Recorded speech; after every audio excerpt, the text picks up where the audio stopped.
Again. All right, Morgan, you mind asking that question again? Yeah. What is the craziest thing that you guys have experienced as during the magical practice in your time performing magic? Who wants to go first? Shit, I think Brian should go first. He's probably seen some shit. Oh man. I'm just digging on what happened with Mike and his latest developments. Like the Divine Sorcerer was able to pull off some really ridiculous shit lately. And as a matter of fact, I will share it with you so you have perspective on what it is that I'm talking about. Yes, So please. this was from this last week when I was teaching Mike on how to do a witchboard session. We went through, but watch the way that the conjuration works. See if I can get this to do, if it doesn't freeze. Oh, everything's frozen. There we go. Replay that. Replay that. Replay that, please.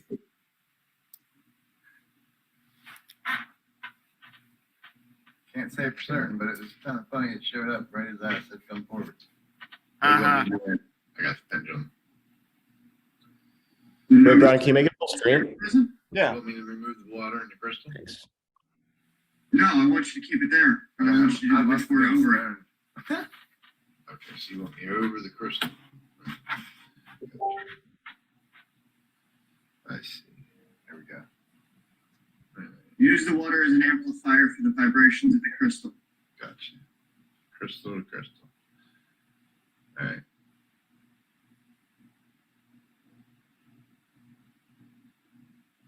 All right, so the gate is open. Come forward and speak with me. Ah, there it is. Clear as fucking day. Wait, I didn't even see the video was kind of choppy. What happened? There is a little white light that goes directly from the aether into Mike's pendulum. Watch this shit. All right.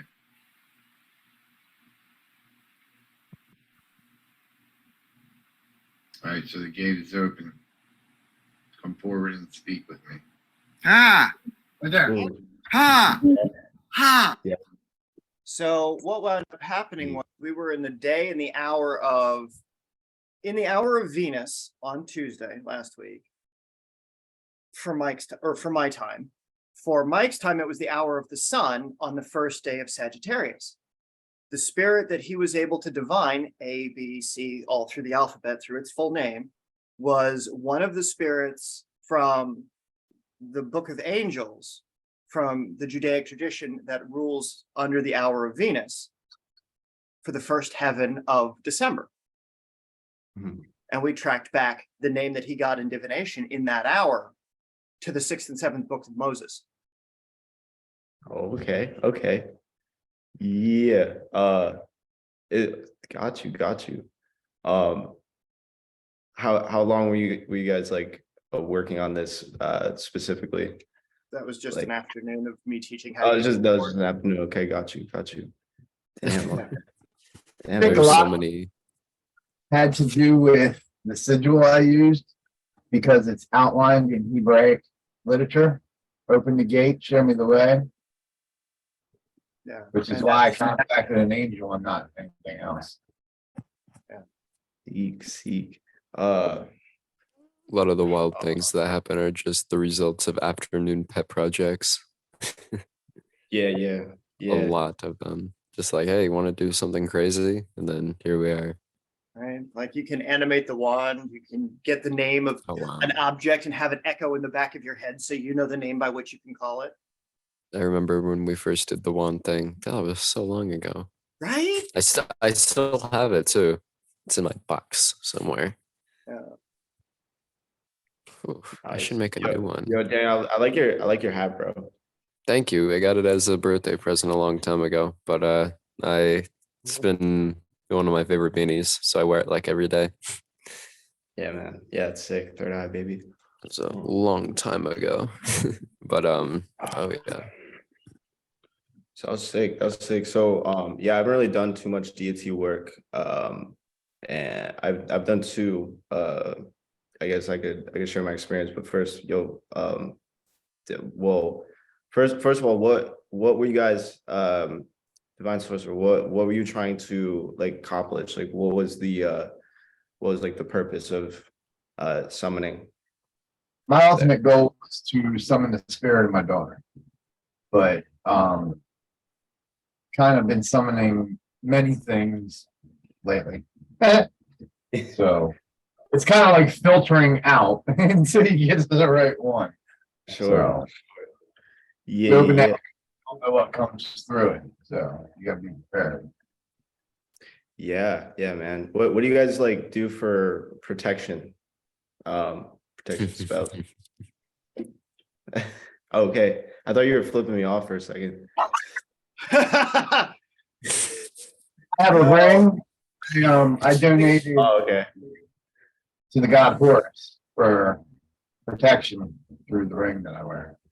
You said horse? Yes. Got you. I didn't know that horse represented protection. Yeah. Sweet. I have a conjure bag that I made, which is funny because I only made it because I had a bunch of everyday carry that I needed to condense into a bag. But within it are a bunch of things that do a bunch of different things. But one thing is this piece of, was it obsidian or onyx? Something along those lines, but using it as a protective amulet. I've made plenty. All I've right. made plenty of incenses and oils and powders and such like that to achieve the same effect. But you know, having a protective like a shield of sorts housed within a crystalline object that I can keep with me everywhere. It's just compact and makes it easier. Yeah, very efficient. But Yeah. that's just one of many things. Like I have God, I have this thing that I call the Royal Guard. I made it because I was having some issues with entities, but they are 5 manufactured spirits. I made it in the number of 5 because they are they carry the attributes of Mars. You know, in terms of protection, it's more of the sword than the shield, so to speak. It's more of the fuck around and find out sort of thing than, you know, throw whatever you want at me. It's not going to hit. Kind of offense. Yeah, but it's worked very well in keeping things at bay and basically marking a, hey, don't come around over here and start, you know, fucking around. Yeah. It's kept me safe from, you know, whatever's come around. It's mostly a passive defense thing. Like when I'm actually in something, I have other things that I do to remain protected. Or switching to offense to remove the problem to begin with. But this is definitely nice for when I'm sleeping or in the dead of night and I don't want to get up to do something. I can just send this out to sort of walk around and guard me rather than me. That way I can just go back to sleep. Absolutely. You know, what I found fascinating about the art, man, is that there's so many different so many different factors at play, right? You have the astrology factor, you have all these various symbology that means different things. And I mean, it gets like really complex. Is there do you guys kind of have like a rhyme to I'm sure that there is, but like how can I don't know, how can I like find out I guess it would just be research, but all of these different factors, you know, because there's so much like I still haven't delved into, I feel. Well, There's a lot of correspondences. we go one by one through each of them. Wait, what'd you say, Brian? We go one by one through each of them. Oh, right now? No, I mean, well, that's what I've been teaching them for the last 9, 10 months is we went through the earth, the air, the fire, the water, the sources of creation, pulling upon the Right. intangibles, pulling upon that which doesn't exist in time, pulling forth things that exist from the planes, through heavens, through hells, through all those things. That's the sort of thing that that I've taught them, as well as how to recondition their body so that their body becomes an automatic conduit for these great forces, so that they become a Mm. living extension of these things, so that they walk out the power. They are that embodiment. Mm. Yeah, I see that. I see that for sure. For sure. Well, I'm gonna have to pop up more to learn. Yeah, bro. Like we go through all this stuff. Welcome back, Mike. Just line up a Alright. bowl. Is that tobacco or is it special stuff? Oh, that's the special stuff. That's grade A lemon haze, man. Cheers. Cheers. Let's go. Oh. You agree? The AI agrees. Everybody agrees. Yeah, yeah. Yeah, and by the way, like speaking of substances, I like for a week I like went pretty hard with the psychedelics, just doing like magical stuff. And I realized I was like kind of using it as a crutch a little bit.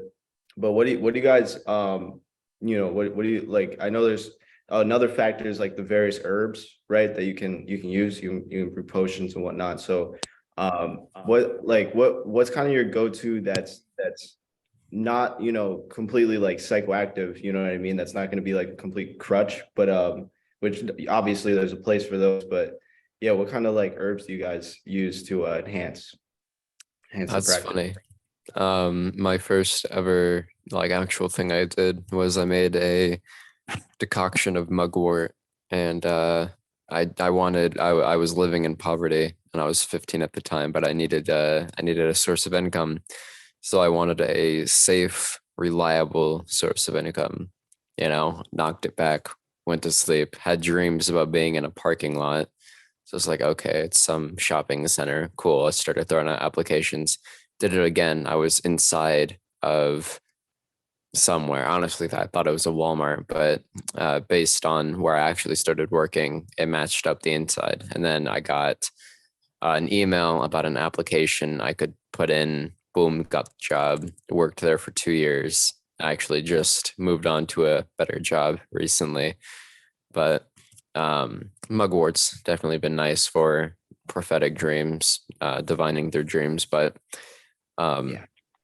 it's great to have the set of herbs, but once you know how to simply take the essence of the herb without actually needing it, the etheric attributes of it, that way you can take all of the properties of these various herbs and items and apply them towards goals without needing to actually have them.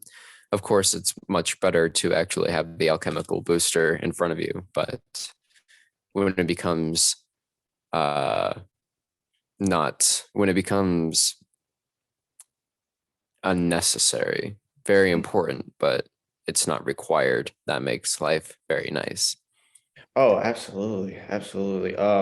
Yeah, like I feel like substances they allow you to see the potential that you can unlock, but that you can I feel like you can unlock whatever you want from a sober state. Do you guys somewhat agree with that? I do. Absolutely. If you So- can't achieve this stuff without using a psychoactive, then you Shouldn't shouldn't do be it. doing it. I can. I can. You can use it with the psychoactives as much as you want, but you can do it without the psychoactive. I have been. Huh? I have been. I haven't been using those psychoactives. Right. Yeah. But even but like if you're like, say for example, frankincense, right? That's a mood elevator. That's an ancient antidepressant. So it's going to elevate your vibrations when you burn it. When you're using those, frankincense, myrrh, you're using the benzoins, you're using the copal resins, that's ancient psychoactives to help build a meditative state. So those are present in the work anyway, but every herb, every mineral, every animal corresponds to plants, corresponds to the heavens, of course, the planets, the astrological forces, the elements, all of those behaviors, depending on what you're doing when you're using it and the method of the release of the spirit that's within that plant, that allows for that development of that next step. so that you can incorporate that with or without the body of that spirit in front of you. And there's records throughout history on techniques on how to achieve those kinds of methods. Hmm. Yeah, makes sense. Makes sense. Yeah. So let me tell you all about my experiences in the last 2 weeks. Yeah. Sorry, I completely forgot about that. So first of all, I started out, I should bring out my log. It's in my notebook, but first thing, let me think back. Well, I'll tell you just yesterday, the main thing that I've been doing, like kind of my go-to is, just like sigils, very basic. And I will meditate, and I believe it's a form of hyperventilation what I'm doing, but it doesn't feel like that. You know what I mean? It's not an uncomfortable feeling when you're charging the sigil. What I do first of all is I get and it's not an unmistakable feeling. I'll get comfortable, I'll kind of get in that resting state, clear my mind a little bit, just like traditional. That usually takes like a couple of minutes, maybe like 2 minutes. And then I'll start to, bring up the energy through my breath. And I kind of get a little bit more, you kind of have to break through and get kind of forceful with your breath. I'm sorry, I was gonna call. And so eventually, right, when you're like, as you're kind of heightening your breath, or making it more bold, I guess you can say, you kind of get in like a rhythm where it starts happening automatically, where you're like breathing somewhat heavily, right? Or like you're breathing very fully. But it starts to happen automatically. And I start feeling, the energy rising, and particularly in my hands, I'll go like this, right? And I'll just feel it, you know what I mean? It's very unmistakable feeling. Of course, is one of many ways, to heighten your state. Once I get, like, I just know when it's charged, and then of course I'll visualize the sigil, and I'll go like this, just like allow it to, y'all like lay back and whatnot when it is charged. So after that, of course, the goal is to forget about it, because it's not really the act, as you guys probably know, it's not really the act of forgetting.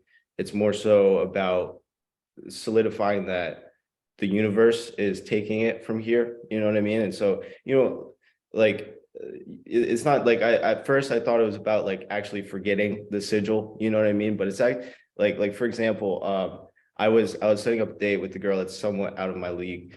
And I, throughout the process, I was like, okay, so she's gonna accept my request to get food, right? Okay. So I did that kind of real time. Did that, she accepted, okay. And then I was like, okay, she's gonna either come over to my place, or she's gonna, go to the beach down there, because I don't, preferably she, we don't go to a restaurant, you know what I mean? And so I did that. But hold on. So oh, okay, yeah, that's the point. So what, like, after I did that, I'm not checking my Snapchat, you know what I mean? I'm not like, oh, I'm just leaving it and forgetting about that whole will, the whole will that sigil represents, right? And yeah, yep, we set the date, it just happens every single time. I also did it so this one was like very stark. So the same night, burned 3 sigils. 2 of them was for the girl. We set that up and everything's going well. We're meeting up at the beach. And then I'm actually doing I was doing a Black Friday sale. This was last night. And we're well, actually no, this was 2 nights ago. And my partner, I have 2 partners in the offer. And so one of my partners was not being entirely compliant about the payment processor. So he wanted to use his own payment processor, and me and my other partner were using our own, right? And we're each making sales separately, but he's the one that's bringing in the most sales. He has like the biggest list. And he was just being completely like uncooperative. For some reason, he was like completely turned off to the idea and just like super nonchalant about missing fucking 12 sales for $500, that night. So I was like, okay, I gotta do something about this. I cast a little spell on him. The will was that he would be cooperative. I don't remember the exact will, but essentially that he would figure it out so that, either use our payment method or payment processor, or he would, figure out his own and, overall be cooperative. And as soon as I, made the sigil, channeled it and forgot about it, or charged it and forgot about it, within minutes of me forgetting about the will and just like leaving it to the universe, he was just on it, man. Like probably within 5 minutes, he starts hitting me up. He's like, yo, like I'm talking to my rep right now. I'm also like, he went above me on too. He's like, yo, I'm editing the website, and it's like, I made it sick, I mean, his main page. And I'm setting up all the texts and emails right now. I'm like, damn, like what happened? Oh, of course, magic happened. You know what I mean? Like, so we figured it out. We made fucking 20 sales that night. More on Friday. So yeah, that's just a few of the examples. So Oh yeah. Standing. The forgetting is very important. Not really the act of forgetting, like you said, but I believe that the point of that is to not doubt it. correct. When you start, I haven't tried to forget something in a long time. I always had an issue with it. I needed the record of it. I needed it in my mind.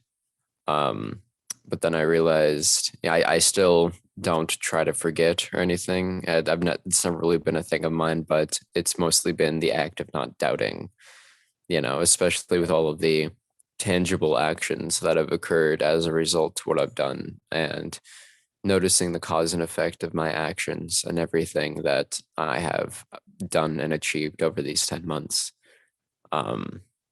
It's unmistakable that doubting yourself, it sets it back. You have to just go for it, trust it, do your Yeah, thing. of course. Well, I'm sure it comes naturally once you've been doing this for so long, and you see the tangible result. It kind of builds over time, right? Just that You baseline trust. Oh, I mean, getting I can the give you the math awareness. problem on how to make it work. Like, What would you say, bro? there's a math problem you can make it where I plus R plus D equals R.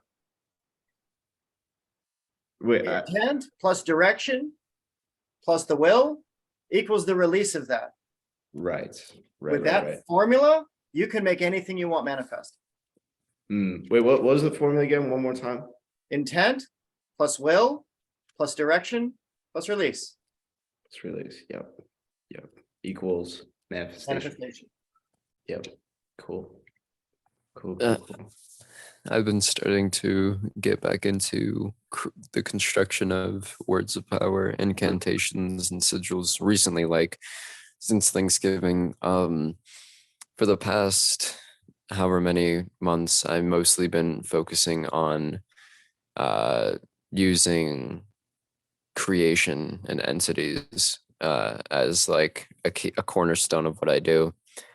But gravitating between those two phases of doing this, using this, and finding the intermediary. Because throughout all eternity, you're bound to switch lanes a lot. You know what I mean? But yeah, because those are more basic concepts, but going back into it after 10 months, having all of what has been built up now, and then applying that mountain of momentum towards whatever other goal, especially when these are things that people normally start out with. The results are insane, especially just like the cause and effect of the things that I have done, Mike and Brian have done, especially recently after all of this time and momentum that we built up.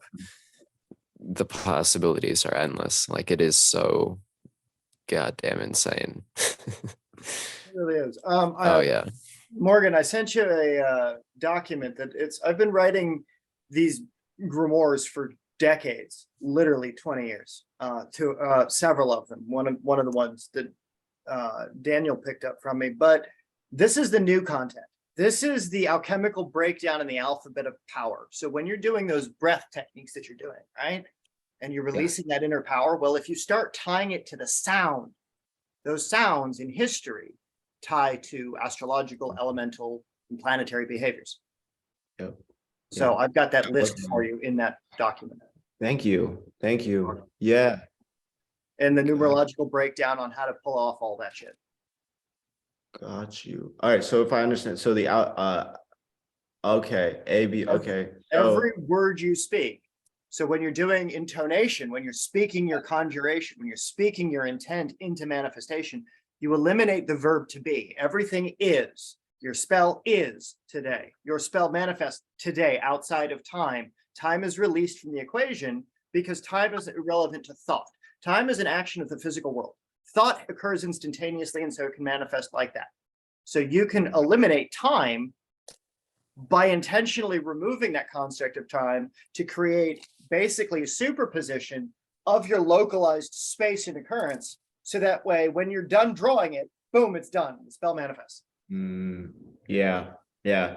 And I love those ones where like the wills where you're changing your current state, where it's not something that's like manifesting outside of yourself, but you're like for example, and I have a few questions about this, but when I have like some body pains, like I don't know what it is, just like joint pains and stuff, but like one day it was hurting like a bitch. I don't know why. And I did a sigil, and then yeah, basically channeled the sexual energy towards it. And dude, right after, like my whole body was just like feeling great. It wasn't even just like relieved of the pain, like it was like feeling better than it has been type shit. So my main question of this is, what is this a form of medium, what like the spoken word? Kind of. Oh yeah. Kind of. It's in Judaic magic, there is the intangible world, the world of thought. Then there's the world of emanation, which is the spoken word, is the written word, is the art that you create, and then there's the world of formation. What is the form of that it takes? Is it a body? Is it a painting? Is it a sculpture? Is it a whatever, right? And then there's the creative aspect of what happens when all of that shit is put together. Kabbalistic tree of life. Yeah. And so that's the magic I use and I base all of my stuff on, is the tree of life. So this stuff comes out of history, like mostly. I love the fact that you got those, man. Like It goes right along with like these cards from the Thoth deck from Aleister Crowley, like these cards, literally go with the Kabbalistic tree of life from Judaism. Like each one has like a Hebraic number on it that goes along with the zodiac. Like, yeah. I'll read a little. Yeah. And so like what Mike's been doing for the last few months is he's been getting those things entrained with his body and his rhythm and doing divination daily, getting in contact with the spirits that walk with him, his ancestors that walk with him daily, so that he gets to know those rhythms, and through the cards manifesting becomes an undeniable connection between him and the spirit world.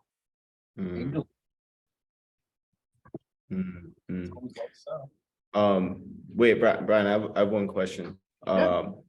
So you mentioned 4 aspects. You said the when it comes to the resource that you sent me here. So what's the difference between like I can't remember the word that you said. It starts with an I, and then the representation.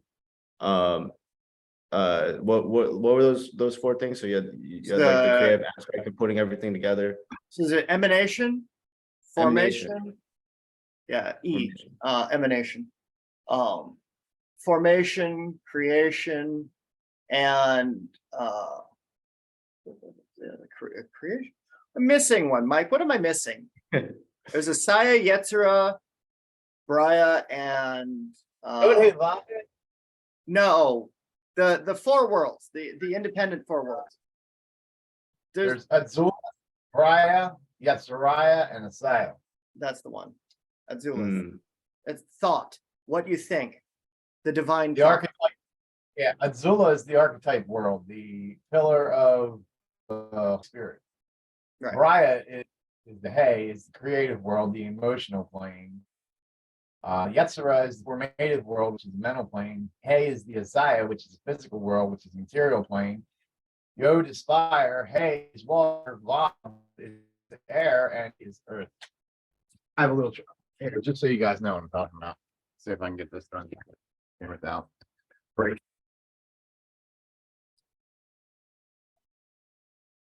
I have the whole Kabbalistic tree of life on my wall. So he knows it. Yeah. Very I well. read it in books and shit. It's like my memory is sporadic at best. It's like this is why I write everything down. Hmm. Besides the schooling he's undergone. Yeah. Yeah. Yeah. Oh, Mike spent 10 years studying Torah codes. He was a Baptist minister, right? Baptist? Christian. Christian.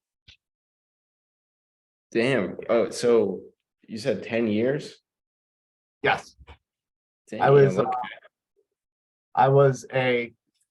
I started out in Christianity. Well, here I'll give you a little tour on a little bit of my life. I started 12 maybe plus years ago as a paranormal pagan. I was into paranormal investigating. I started up Sprad Paranormal. I considered myself a warlock. I did like all kinds of self-taught things, which were wrong. I see now. Anyway, from that point on, when I created Sprad, I did a couple cases here in Pennsylvania, and I left Pennsylvania, went to Colorado, ended up being on a radio station, which kind of got the attention of a creator of a certain motorcycle group, and I went to help him. In amongst that investigation, I came across something really fucking evil that locked me in a room. Literally scared the shit out of me. Like, got me thinking, okay, if these motherfuckers that I'm fucking with are real, them motherfuckers up there are also real. So that's what got me into Christianity. I started to study the Bible. Oh shit. I was taking courses and doing things, getting all these certificates, became a pastor. And then I somehow got into learning the Hebrew language, which led me into Judaism. So I went under a certain rabbi for a while, learned rabbiism, learned Judaism. I learned the Hebraic language, went through school with that, and ended up doing Torah codes, which ultimately the codes told me basically the Bible was meant for power, blah, blah, blah, blah. These figures are only blah, blah, blah, blah. So through the codes, that led me straight to King Solomon. And when I researched King Solomon and all the writings and all the extra canonical writings in Hebrew, I found out that King Solomon created a ring that controlled 300 demons to build this God's temple. And that fascinated me.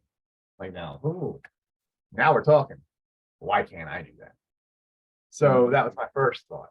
So then that led me into practicing King Solomon, which led me into Aleister Crowley, Anton LaVey, Elena Blavatsky, blah, blah, blah, blah. And that's where I am here today as the Divine Sorcerer. Hmm. Nice, interesting story. Damn. 10 years. And then you said, what'd you use to it told you that Christianity was a thing of power, a power move kind of thing?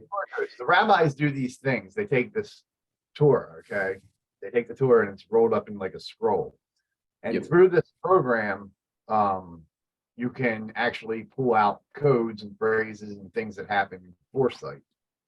And like it's been used by the rabbis for a while. But I ended up meeting somebody who was like a teacher in it, and I ended up studying under him for about 3 years. And within them 3 years, basically I found out Jesus was a real person, but mislabeled. Paul was a fucking idiot. Should never been in the Bible. You know what I mean? But all the writings before that add-on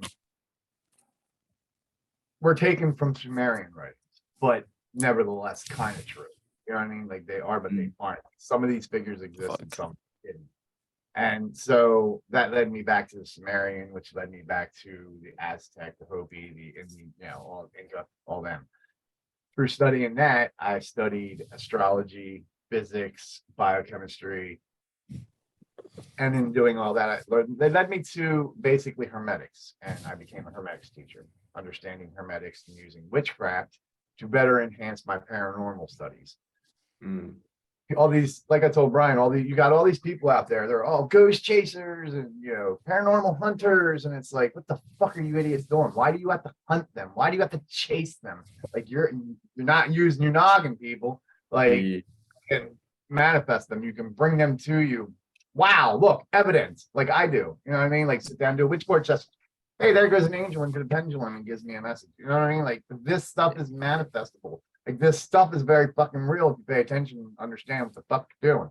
Like it doesn't take Einstein or any of them other brilliant people to understand that there's many forces greater than us that are willing to talk if you just give them the time. It's man that says, oh God, that's evil. You're gonna go to hell and burn like a fire that don't exist because you practice divination.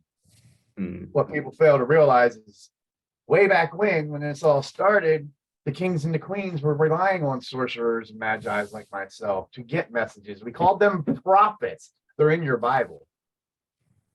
Yep. Did you know the three kings were also mages? Right. So, you know what I mean? Like when you go back and you understand the real history, not the history that was fed to you, you can manifest things for good. Like you can go into houses and get rid of spirits that are plaguing little girls so they can sleep at night. You know what I mean? You can use this so-called evil to brighten and lighten the world, to spread laughter and to spread love and spread the things that should be out there that man has put in here. You see what I'm saying? Like it's up to us. It's us starseed people, us truthers, to get the message out there to show the people that like, fuck you, system. This was meant to be. This is what the gods wanted. I mean, these are the roots, bro. Like magical act is where all this religion came out of. Yep. It is. It is. It is. And how do you act accordingly so that you don't fuck off the responsibility as the individual magus has in the community? You have to serve. So the foundation that I've got these two doing is they're doing this stuff to serve others. Daniel's serving members in his community. Mike's pulling critters out of little girls' bedrooms. He's an exorcist. Yeah. It's also, it's easier to pull those critters out of bedrooms when you become a hell priest and can just yank that shit out and put it back where it belongs. You Hey, I was just know, giving the job, man. That's it. Like, Hey, what we did priesthood for. That's we're a hell priest for a reason. it. That's it. Yeah. So speaking of like doing good in the community, like what do you guys have any sort of like ultimate goals and like ultimate directions that you guys want to take your life in the community? My goal is to establish the academy in physical locations in every fucking state across the country and establish international schools of education so that the best in the world can come and teach and talk about their spiritual interactions so that all people have the opportunity to learn this stuff again. Bro, get one in Austin. Working I'd on be it. down as fuck. Hey, you'd be my Austin contact. I've got Pennsylvania, Idaho, and you'd be Austin. Yeah, nice. Hell yeah. I'll teach you all sorts of crazy shit, man. Oh God, if I had a penny for every crazy goddamn thing I've done or can do, I would be right? rich. Right? That's fun. Like if I could just start spouting my notes and my stories. Oh my God. That's the goal, man. I want you comfy so you can. Oh My yeah, goal- like I already. Oh, What's that, Mike? yeah, My what's up, goal Mike? is document it. That's it. Just document it. Yeah, I don't want nothing more than just document it and show the people truth. it's fun thinking of these goals, especially when you have the immortality thing looming over your head. Like the rite of transformation is this big thing that we've all done, actually taught by Brian, of course, but That's one of the acts that hardens the soul to survive what is called the second death. Just funny because I've been read by certain people who I've allowed to, and always the first word that pops up is, "Oh, you have an eternal soul." Like, yeah, thank you. I'm glad you noticed. Documented. Yeah. Yeah. These are all thoroughly documented rituals and the I application. have mine out on YouTube. Everybody can see it. And you become when you have like the whole eternal soul thing, all of that immortalic stuff. I mean, it's also a great comfort. Like I'm not worried almost ever about any of this menial shit. Like there's nothing. It's wonderful.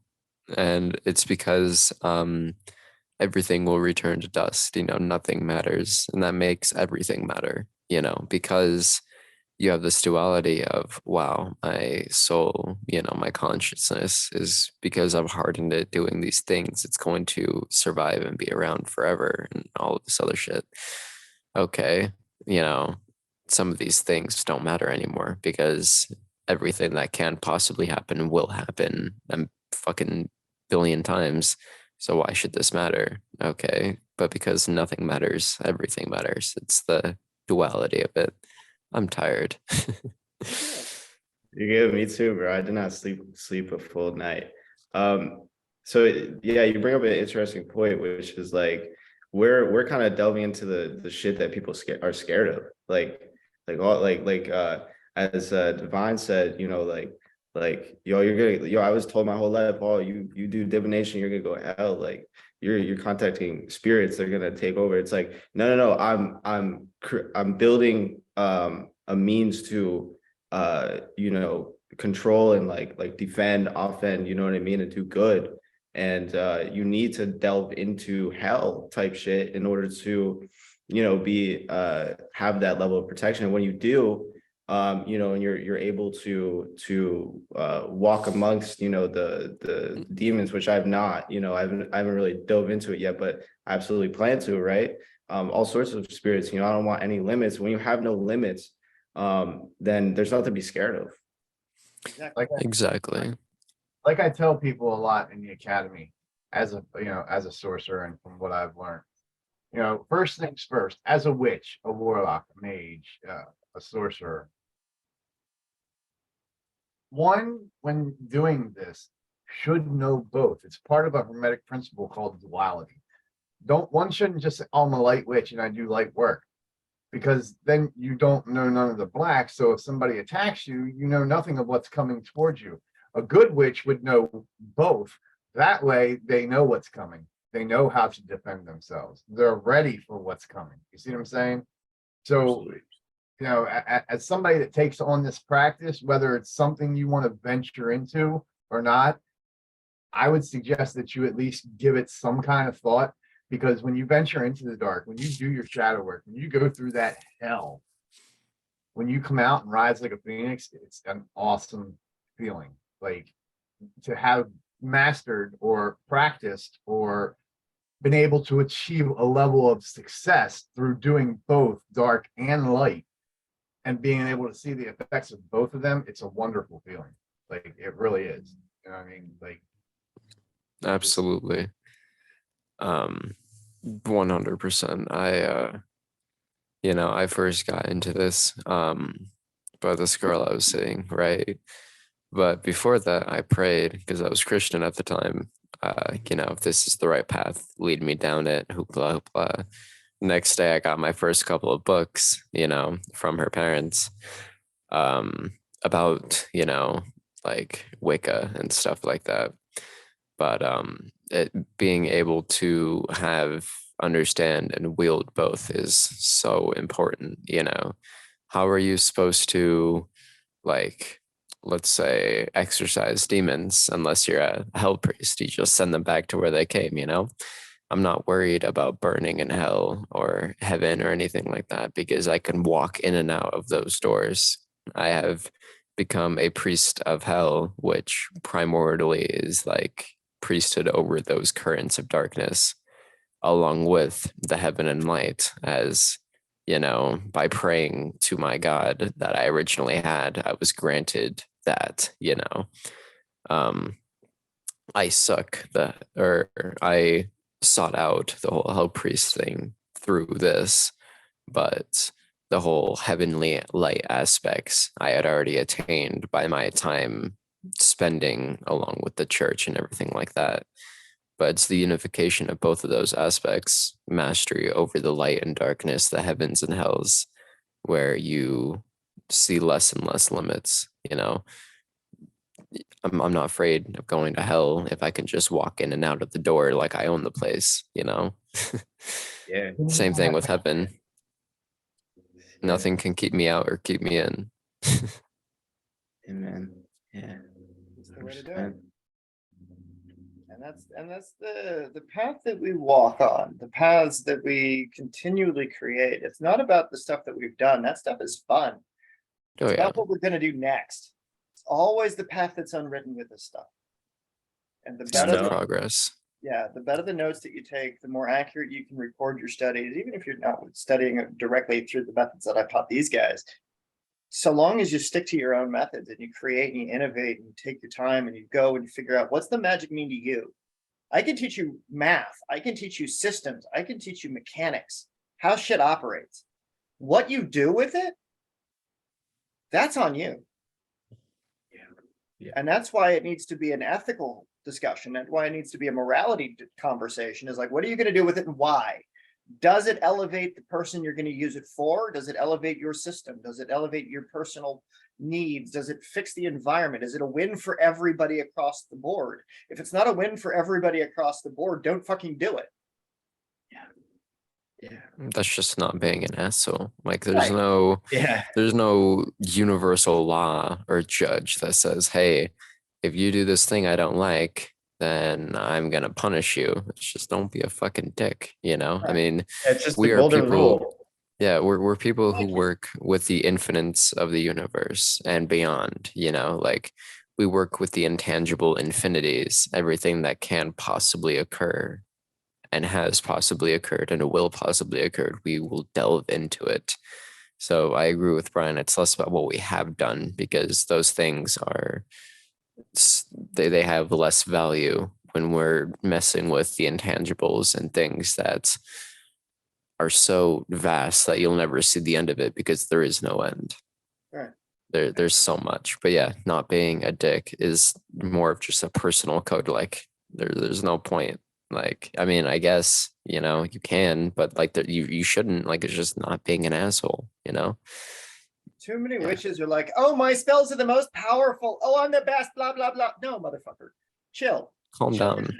It's not a Everybody pissing has that- contest. Yeah, There exactly. is no best because everybody has the chance to enhance. So therefore, there will never be I'm the best because there's never an end. You can achieve unlimited power.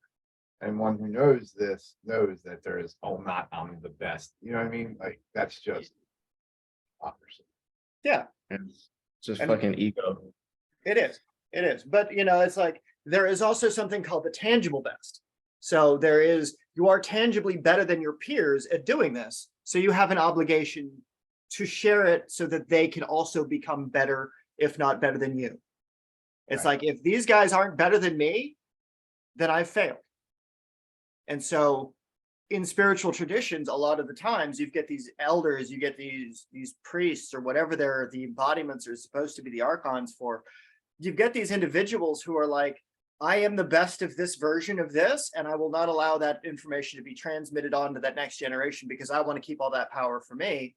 And my view, it runs countercurrent to that. So it becomes very much about the illumination of the individual. It very much is, if it can illuminate you and you can use it to do better with that information as quickly as possible so that you can help somebody in their time of darkness, you need that information more than I need to hold on to your authoritarian ideal of what that means. You Right. need to be able to unfuck the lives of the people you haven't met yet. So the longer it takes you to get to that point, that's your motivation. But you have an obligation once you start using this. This isn't just for you. This is for everybody that you have to serve with it in a way that will allow you to, one, learn it better, two, apply it for them so it doesn't fuck them up when you apply it. And 3, that the environment gets to benefit from the knowledge and the wisdom of that experience so that moving forward, other people can replicate your events and take on from there. Yep. Legacy projects, endless legacy projects. And it's this principle that was allowing me to teach the billionaires how to do business better. Hmm. It's the applied, that little, do it for everybody, not just for yourself, for your own power.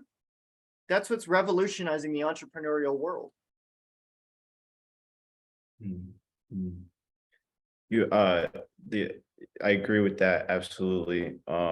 The I I think there's two parts to, like, two base most parts to the practice, which is one is performing, the will and manifesting it, but the other one is, what will are you choosing? It's like you have infinite wills that you can choose from, and you can't unlock the the beauties of of the potential if you have a limitation on, if you're, like, for example, you're acting out of trauma, right? You're willing out of trauma. That's where or there's so many examples, or out of resentment. You know what I mean? It's like that place that you're coming from, and that's, like, not even just in the magic life, that's in everything that you do. Yeah. That's why it's so profound, is because magic is the manipulation of the environment in accordance with your will, as defined by Aleister Crowley. Yeah. Sales, manipulations in the environment in accordance with your will. Personal growth work, manipulation of the environment in accordance with your will. Like, that's the principle. It applies to every action one takes in interaction with their environment. What it's called in the modern day is an absolute travesty for what it's actually meant to be. Absolutely. Absolutely. It's Yeah, like it's, this, it's all we've about gone love. so far from our roots, man. Big Aleister Crowley fan. Yeah, man. The Order of Thelema, the Temple of Love, like the principles of love, awakening the spirit within, using it like the Reshvel Helios is a ritual you can do to align yourself to the rising sun. You don't have to use the Reshvel Helios. You can use other rituals to tie yourself into the natural rhythms. That which rises from the east and sets in the west, that which is of the north or that which is of the south. You can call upon the energies of these directions. You can call upon the principles of the 9 worlds. Like, those are historical sources. You can connect to the tribesmen of the nomadic tribes of the First Nations people in any region and learn their methods if they'll teach you, if you're of honor to do so. Kitty. Stop kidding. I'm just walking Hey. around. I have my dog next to me too, but she's just laying down. She's got to say hi. Yeah, come back over here. She's waking up the dog right now. You wanna say hi? She's purring a lot. The dog's just here, just to give. There's the dog laying down. She's just Aw. hanging out. Oh. Is that I Shepherd? Yeah, Tiny, come here. She is a mini Aussie. Oh, So, yeah, I'm glad that they're friends. I actually, wanted to ensure that they had a bond. So I did a slight unification, just so there'd be no discord between them, dog and cat.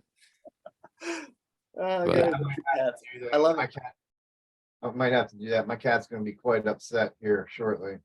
My roommate's bringing his pit bull home. oh shit. Yeah, Oh, but man. Tiny, my dog, was just in a nap. So she's probably a little annoyed that the cat was just waking her up for no reason. Like, she wants to snuggle. Like that's She's so, warm. I want to get away from me, you bird.